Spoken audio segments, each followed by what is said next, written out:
আমাদের দাবি হচ্ছে দুটি দাবি নিয়ে আজ আমরা এখানে এসেছি। আজ 7 তারিখ আমাদের বিশাল বড় সমাবেশ বস্তিবাসী।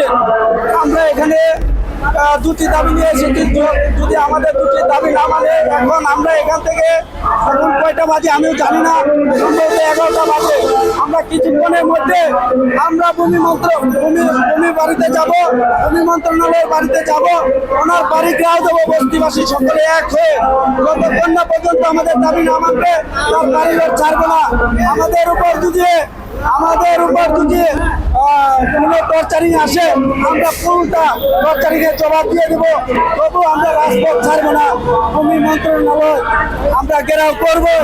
আমরা কারণে পায়রা, আমার সাংবাদিক পায়রা, আমরা প্রত্যেকটা লোক সাংবাদিক কাপড়ের কাপড় নিয়ে নেমেছি মাঠে।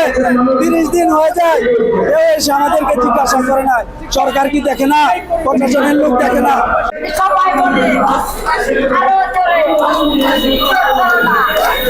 জোরে